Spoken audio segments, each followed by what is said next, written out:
तीन दोस्त राहुल, विक्की और रोहित राजस्थान के एक छोटे से गांव में आए थे। वो लोग अपने काम के सिलसिले में यहाँ आए थे।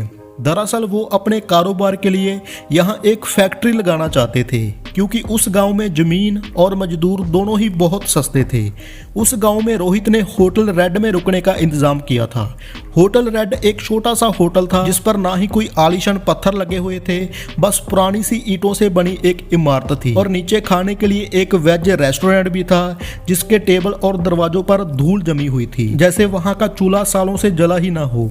जैसे ही वो होटल पहुंचे तो उन्होंने देखा कि वहां पर कोई स्टाफ भी नहीं है, बस वॉचमैन के नाम पर एक बूढ़े से चाचा बैठे थे जो अपनी बीड़ी पी रहे थे। राहुल और विक्की दोनों ही रोहित को डांटने लगे, क्योंकि होटल बुक करने की जिम्मेदारी रोहित की थी और वो होटल बिल्कुल वीरान लग रहा था। उनकी बातों को सुनते हुए वो वॉचमैन चाचा हंसते हुए उन तीनों के पास आए और उनसे पूछने लगे कि क्या वो होटल में ही रुकने वाले हैं। उन तीनों ने सर हिलाकर हाँ कहा और चाचा जोर जोर से हंसने लगे। हंसते हंसते फिर उन्होंने चलना शुरू कर दिया और कुछ गुनगुनाते हुए वहां से चले गए। उन तीनों ने वॉचमैन चाचा को पागल समझकर उनकी बातों पर ध्यान नहीं दिया। तभी रिसेप्शन पर एक आदमी आता है, एक लंबा सा घनी दाढ़ी वाला। उन्होंने उन्हें रूम की चाबी दे दी और वो लोग ऊपर अपने कमरे में गए। उन्होंने अपना सामान रखा और कुछ देर आराम करने लगे। फिर राहुल को अचानक प्यास लगने लगी। कमरे में पानी नहीं था। राहुल जैसे ही पानी लेने के लिए कमरे से बाहर निकला तो उसे पायल की आवाज सुनाई दी, ऐसी आवाज जैसे कोई पायल पहने भाग रहा हो। राहुल डर गया था। उसको ये बात बेहद अजीब लगी, क्योंकि उसको होटल में कोई और नजर नहीं आ रहा था। अब उसको फ्लोर के लास्ट कोने से पायल की आवाज के साथ साथ एक लड़की के हंसने की आवाज भी आने लगी। राहुल उस आवाज के पीछे जाने ही लगा था कि तभी उसके कंधे पर किसी ने हाथ रखा और राहुल चीख पड़ा। पीछे रिसेप्शनिस्ट पानी लेकर खड़ा था। राहुल ने अपनी बौखलाहट में उसे डांटा और पानी लेकर वापस अपने कमरे में चला गया। दूसरी तरफ देर रात विक्की होटल की बालकनी में खड़ा अपनी गर्लफ्रेंड से बात कर रहा था। उस बालकनी से हाईवे का रास्ता बिल्कुल साफ दिखाई देता था। तो अचानक उसे रास्ते पर एक एक्सीडेंट होता हुआ दिखा। विक्की चौंक गया और जैसे ही वो नीचे जाने के लिए मुड़ा तो उसके पीछे सफेद कपड़ों में एक आदमी खड़ा था। उस आदमी की लंबी सी सफेद दाढ़ी थी और चेहरे पर ढेर सारी झुर्रियां थी। विक्की उस आदमी को देखकर घबरा गया, क्योंकि वो आदमी सिर्फ हाईवे की तरफ देखकर मुस्कुरा रहा था। फिर उसने विक्की को देखा और उसने हंसना बंद कर दिया और वो आदमी विक्की की ओर चलने लगा। विक्की डरकर अपने कमरे में वापस आ गया। फिर कमरे में आकर विक्की ने खिड़की से जब हाईवे पर देखा तो वहां कोई एक्सीडेंट नहीं हुआ था। तो फिर अगले ही दिन तीनों फैक्ट्री के सिलसिले के लिए निकले।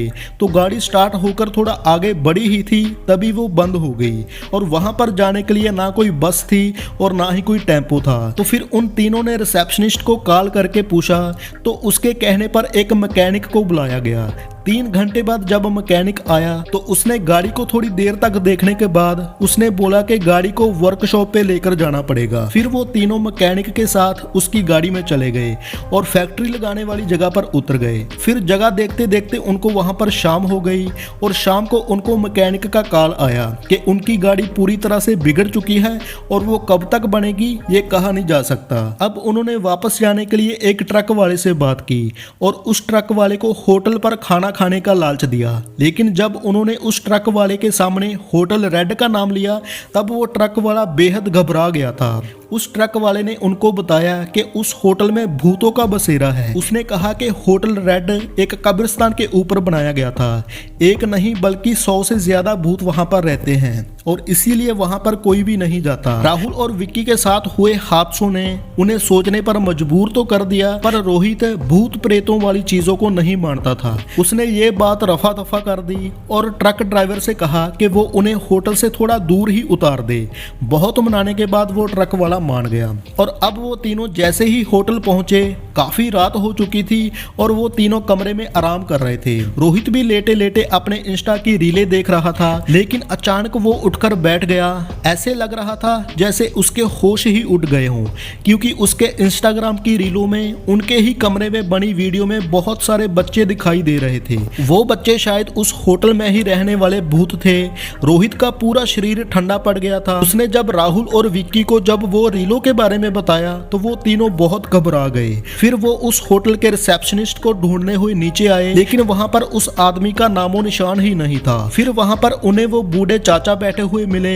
उन्होंने ये सब उस बूढ़े चाचा को बताया तो उस बूढ़े चाचा ने हंसते हुए कहा कि जब वो होटल के अंदर आए थे तो 4 आत्माएं तो उनकी गाड़ी के ऊपर ही बैठी हुई थी। उन्होंने बताया कि होटल रेड में पिछले 20 साल से भूतों का बसेरा है।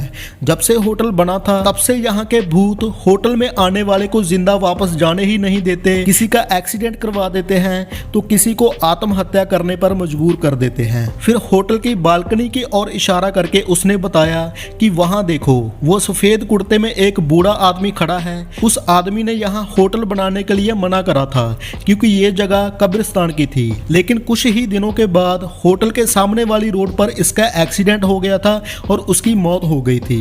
और आखिर में उसने बताया कि उनकी गाड़ी ठीक नहीं होने वाली क्योंकि वो गाड़ी अपने साथ कई साए लेके गई है। होटल में रहने वाले बच्चों की आत्माओं को वो गाड़ी पसंद आ गई थी और शायद इसीलिए वो तीनों अभी तक जिंदा थे। और फिर उस बूढ़े आदमी ने उन तीनों से अपनी जान बचाकर भागने को कहा। ये बात सुनते ही उन तीनों के पसीने छूटने लगे। उन्होंने फैसला किया कि वो तीनों अभी के अभी इस होटल से निकल जाएंगे। वो तीनों अपना सामान लेकर निकल ही रहे थे कि तभी उन्हें वहां रिसेप्शनिस्ट मिला।